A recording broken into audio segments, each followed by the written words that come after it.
everybody. I am here to read a couple of stories that are some of my personal favorites from when I was a kid. They are from a series of books called the Serendipity books, right here. This is the dragon on the back. I absolutely loved these when I was younger. So we're gonna go right into it, and tonight this one is especially for my friend TNT. He's my new friend, and he seems to really like to watch me talk. So I'm gonna read him some stories tonight. This one is called Minikin. Here we go. Written by Stephen Cosgrove, illustrated by Robin James. Dedicated to my daughters, Jennifer and Julie. Though we all be older now, there is hope that we are also wiser. Whew. Serendipity was a wonderful island filled with wonderful places. There were white, sugar, sand beaches ribboned with frothy waves. There were rivers that wound through savanna and swamp like giant snakes twisting up toward the rolling foothills of a most special place for this particular story, the lush green meadows of Shy. Here in the meadows, the winds brushed gently over the treetops, whispering wishes and wants for all that lived in serendipity to hear. Beautiful meadow. Dotted on the gentle slopes of these meadows, like cotton balls on green patchwork quilt, were the wonderful bob-tailed sheep called woolies. Here the woolies grazed on clover and the sweet spring grasses that grew wild all over the meadows of Shy on the island of Serendipity.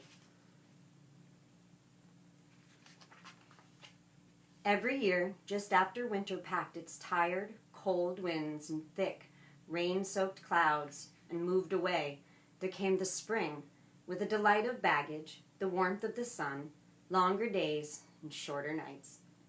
It was in this time of early spring, all over the meadows of Shy, that the mama woolies, called ewes, would begin the birthing of the lambs. These new, fuzzy babies had ears that seemed too big and legs that seemed too long. With their shiny noses flaring, smelling the new, sweet smells, the little lambs would take their first shaky steps in a world filled with all sorts of wonders. It was late in the springtime bright, after it seemed that all the lambs had been born and already were growing, that a lamb, tiny for even a baby, was born. His name was Minikin, and he, like others before, was amazed by all there was to see. In those first few moments of life, he sat in a patch of blooming flowers and looked out over the world so new to him. Because he was the last to be born, Minikin was much smaller than the lambs that had been born before him. Because he was so small, all the other lambs called him names like Little Guy, Pee-wee, or Short Stuff. For his part, Minikin hated having the shortest legs and the shortest tail, and just plain being the shortest. Most of all, he didn't like the names, not one little bit. It wasn't his fault that he was small. Usually one lamb or the other would bleat out a name like Little Cotton Ball or Dust Bunny. With his feelings hurt, Minikin would end up playing alone. One day, after all the other lambs had laughed a bit louder than usual and called him Little Bitty and a few other mean names, Minikin, his tail drooped between his legs, trotted back to his mother. "Bah, Mom," he bleated, a tear in his eye. "I don't want to be itty-bitty anymore. When am I going to be big?" His mother nuzzled his nose and smiled that special smile that only Mama Woolies seemed to smile. "Minikin, oh my sweet Minikin," she answered, "you'll be bigger. It just takes time. Be patient, little Woolly, and wait. Soon you will be just as big as the others." But Minikin didn't want to wait. He wanted to be big now. "There has to be a way," he pouted as he moved to the edge of the meadow. "There just has to be." It was by accident that he stumbled, quite literally, on a way. In frustration, Minikin, wishing he was taller than he was, had tried to jump over a tangle of branches that had fallen to the ground during a winter storm. Not being quite as tall as he wished he was, his back legs got hooked over the branches, and for a moment he was caught. It was odd, but as he tried to free himself by stretching out, he kind of felt longer and taller. He pulled and tugged, grunting and groaning, hoping against hope that he was stretching himself taller and taller. Sadly, the best he achieved was to wedge himself onto a branch. He was hopelessly trapped. "Bah!" he bleated. "Someone help me, please. Bah!"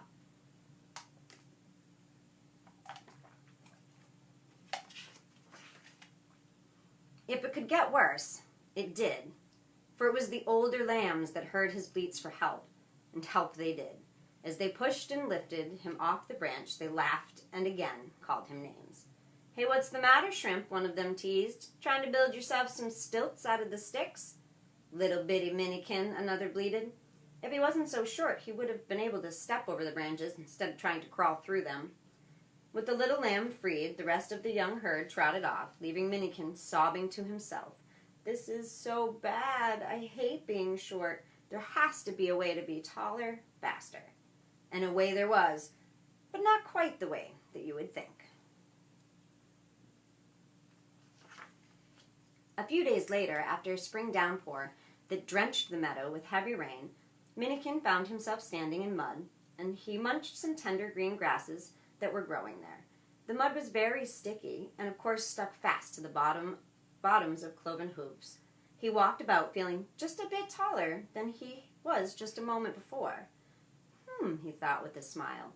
If a little mud makes me a little taller, then maybe a lot of mud will make me just as tall as the others. The rest of that morning he walked from mud patch to mud patch, building layer after layer on his hooves. Soon he was standing nearly 12 sticks taller than he was before. "Aha!" he laughed as he stumbled clumsily off to find the young herd. "Now I am just as tall as they are. No one will ever laugh at me again." But sometimes the well-laid plans of little lambs don't go quite right. Very silly with his hooves. The other woolies didn't laugh. They couldn't. They were so amazed by how tall Minikin was, or rather appeared to be, that they were speechless, or baa-less, as the case may be. Minikin was so proud as he strutted through the morning grasses, still dewy from the grass the day before. But the raindrops on the grass began to dissolve the mud on his feet. Worse than worse. It dissolved the mud on just his left front hoof, and his left back hoof first. Soon, to the wide-eyed amazement of the other woolies, he began to lean hard to one side. Each wobbly step became more and more difficult until he fell to his side in a muddy, muddy mess. Of course, the others laughed and ran away. It was his mother who again came to the rescue. As she licked his wool clean, she whispered, "It's only a matter of time, Minikin. Just eat and drink, and with a little patience, you will grow as big as the others." Minikin had little patience, but now, with the help of his mother, he had a big plan indeed. Eating, he bleated happily as he waded into a knee-deep patch of grass. "If eating will make me taller, then eat I will." And eat he did. He ate grass, and clover, and flowers, and ferns. Why, he even tried to eat the bark from the trees. But that was far too bitter. Grass was better. He ate and he ate for days that turned into weeks. And amazingly, he did grow, but not quite the way he had hoped. Instead of growing taller faster, he grew fatter faster. In fact, his little belly was swollen with so many meals and between-meal snacks and mid-meal munchings that he had eaten himself sick. He was no taller, but he was wider. And now the thought of clumps of clover made him feel greener than the grass he was eating. This was very bad. Very sick. It was by accident that Minikin actually began to forget how short he was, and more importantly, that it didn't matter. He had eaten so much that he had become fat, and the only way to lose the weight he had gained trying to grow tall was to play the plump away. So he ran and jumped and played with the others. He chased and was chased in all sorts of woolly games, and in the process he forgot that he was short, or that they were tall. He was a sheep, and they were a sheep, and together they were having a whole lot of fun. Just as Mama Woolly had said, with a little patience, you will grow. and grow he did. Minikin was never the biggest. In fact, it was quite possible that he was the smallest always. But more importantly, he was who he was, and he was happy that way in the meadows of the Shy on the island of Serendipity. If you're small, not very tall, please don't throw a fit. Remember a lamb called Minikin, who in time grew just a little bit. The end. Thanks everybody for coming and watching for a second. I have one more, and this one is called Memily, and it is about a giraffe. But I'm going to have some water real quick because this makes me really parched. Plus it's really hot in here, and if I have the fan going, you guys won't be able to hear me at all.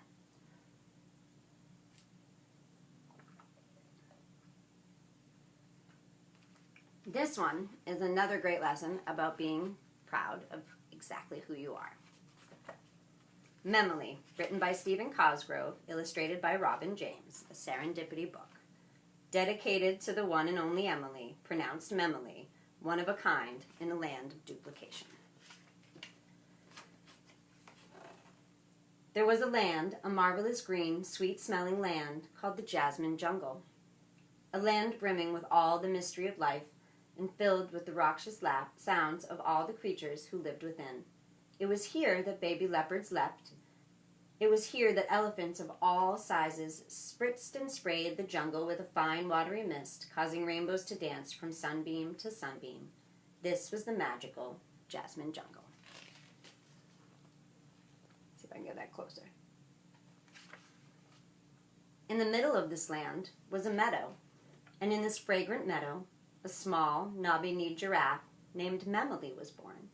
Normally, this would not have been such a special event, but until Memily was born, there were only two other giraffes in the jungle, Memily's father and, of course, Memily's mother.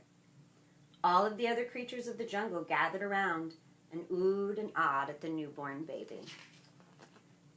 Cute newborn baby. Memily spent the first few weeks of life in the Jasmine Jungle awkwardly learning how to walk. As we all know, giraffes have long, lanky legs, and Memily was no exception. It took her a long time to learn to walk on legs that were so long. She would wobble about the meadow, bouncing off a tree here and a bush there as she struggled to gain her balance. Memily had a problem of sorts. She knew that she was a giraffe. There was no problem with that. She knew all about the dangers of the jungle, for her mother had taught her well. Memily's problem was that she didn't have anybody to play with who was her own size. One day she joined a bunch of bunnies in playing a silly forest game. She thought to herself, what fun, I just love to play tag. Soon a bunny tagged her, and she was off chasing the little creatures all over the meadow. Memily felt just like a bunny, only a lot taller.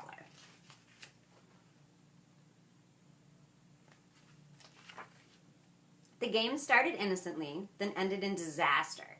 One minute, Memily was chasing the bunnies, and the next minute she tripped on a root that the others had jumped over. She flipped, she flopped, and landed in a heap right on top of all of the little bunnies. Oh no. That's what my grandson says every time there's something dramatic in a story or in a show is, oh no. One by one, the bunnies popped to their feet out of this jungle jumble until the only one left in the pile of confusion was Memily. Gee whiz, Memily, the bunnies cried. You could have hurt us that way. You have got to play with someone your own size. With that, the bunnies hopped away, leaving Memily tangled and confused in the middle of the path. Well, she thought, I'll just have to find someone taller to play with. She struggled to her feet and galloped clumsily on her way in search of new friends and new games. Now, Memily's only problem with finding someone her own size was the fact that Memily was still growing. Day by day, she grew taller and taller. She tried to play with the lions, but they were too short and much too rough. She tried to play with the monkeys, but Memily had trouble walking on the ground, let alone climbing the trees. Finally, Memily befriended two zebras, an elephant who were playing a rousing game of hide-and-go-seek. They had no objections to letting Memily play. For as you know, the more the merrier when you're playing hide-and-go-seek. One of the zebras counted to 10 while the others hid. The elephant hid in the river with only his trunk sticking out like a reed. The zebra hid in the bush where her stripes disguised her. Memily dashed this way and that, looking for somewhere to hide. She tried to hide in the water with the elephant, but she was much too tall, and besides, she didn't have a trunk to breathe through. She tried to hide in the bush with the zebra, but her neck stuck way out like a weed in the willows. Finally, she found a place to hide, or at least she thought she was hiding. But when the other zebra finished counting to 10, he instantly spied Memily behind a pile of rocks in the clearing. Just where could a very tall giraffe hide? They're all hiding. She hid here, she hid there, but her gangly leg or her long neck always stuck out. Finally, the zebras and the elephant said, "It's just not going to work, Memily. You are just too tall. You have to find someone your own size. Maybe you should just play with the trees." Giggling, the three of them dashed into the deep jasmine jungle, leaving Memily all alone with no one to play with. She searched high and low for someone her own size, but she could find no one. Finally resolved that there was no one as tall as she was, Memily stopped trying to play games with any of the other creatures of the forest. Week after week, Memily grew, and she became sadder and sadder. She was shy and embarrassed by her height, and whenever any of the other creatures walked by, she would just turn her head, knowing that they had to look up, just to look her in the eye. Memily grew and grew. She began to bow her neck and bend her knees, trying to make herself shorter. Everything she tried was to no avail, for no matter how much she bowed her neck or bent her knees, she was still very tall indeed.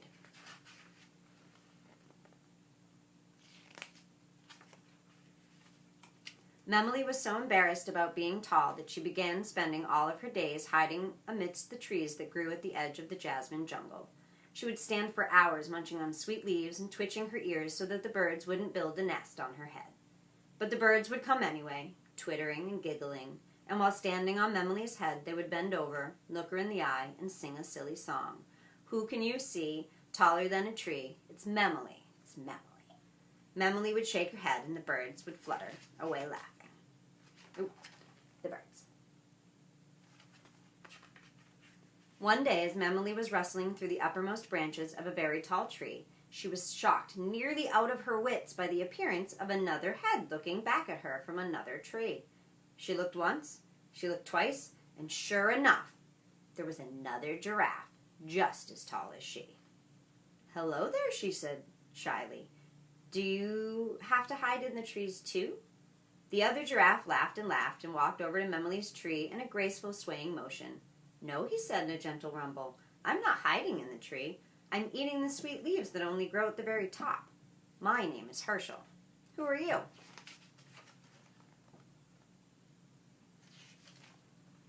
"Memily," she said as she stepped from behind the tree with her knees bent and her neck bowed. Herschel laughed as Memily walked in her awkward way. "Why are you walking like that?" "I have to walk this way," said Memily shyly. "Otherwise I would be much taller than the other creatures." "But you're supposed to be taller than the other creatures," said Herschel.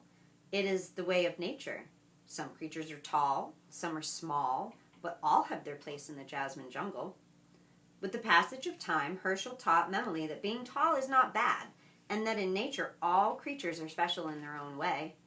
Short is short, and tall is tall. You are what you are, and that is all. Good night, folks.